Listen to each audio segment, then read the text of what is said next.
Konnichiwa! Welcome to Japanese Cooking Ichie. Today, I will show you how to make Japanese Miso Ramen. The soup, which is miso-based and rich in the umami of pork and dashi, is an absolutely delicious dish. This time, you can make it easily without a blender. Let's get started. Today's recipe is for one serving. Please check the description for the list of ingredients. Now let's get ready to cook. First, prepare half a green onion, about 50 grams, and cut it diagonally. Cutting it diagonally makes the flavor soak in more easily and helps it cook faster. If you can cut it like this, it's perfect.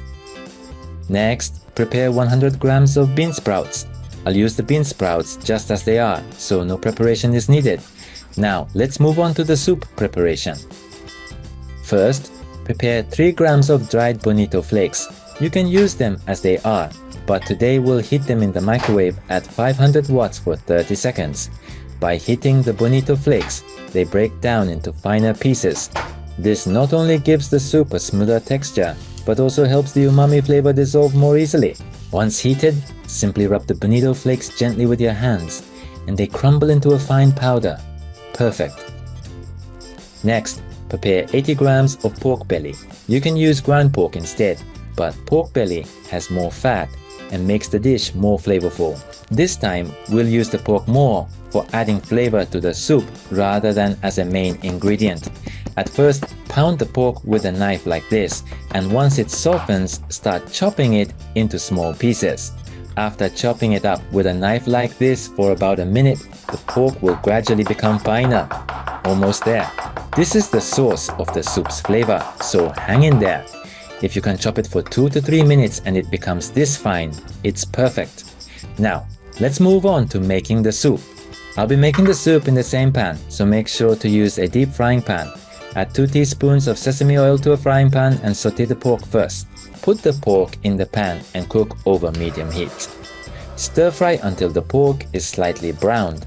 After 2 minutes, fat will begin to ooze out of the pork as shown here. The fat from the pork is full of flavor, so stir fry it well to release as much as you can for a delicious soup. Once the pork has a slight browning like this, it's good to go. At this point, add the stock to the pot.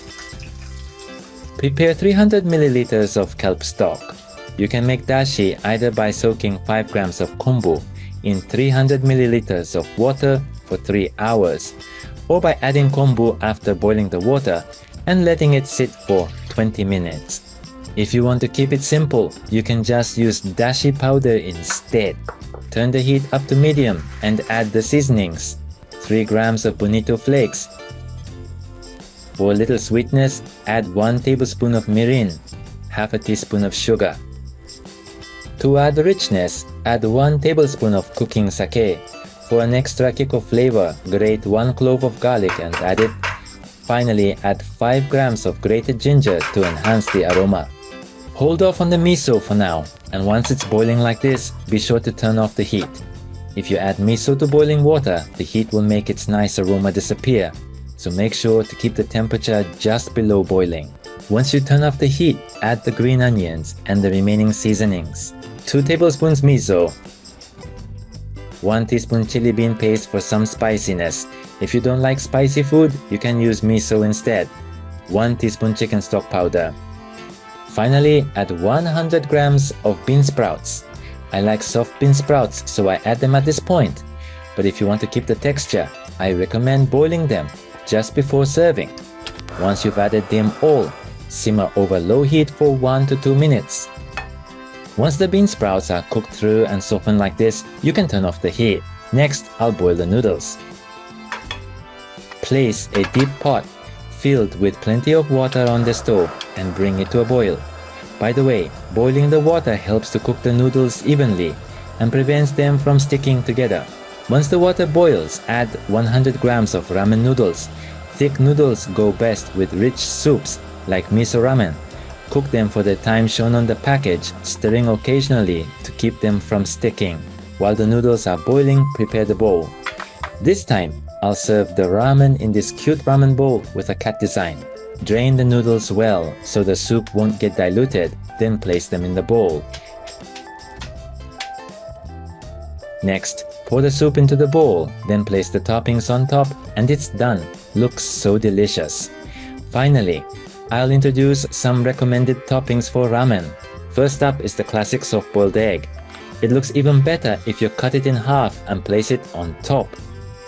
Then, top with seaweed, char siu pork, and finally corn to complete it. Now, let's eat. The kick of garlic and slightly spicy flavor will whet your appetite. The rich miso soup coats the noodles perfectly. It's absolutely delicious. I'm confident this is the best miso ramen you can make at home. The soup, with miso, pork, and dashi blended together, is rich and amazing. It's easy to make and so delicious that you'll want to drink every last drop. I definitely recommend trying it at home.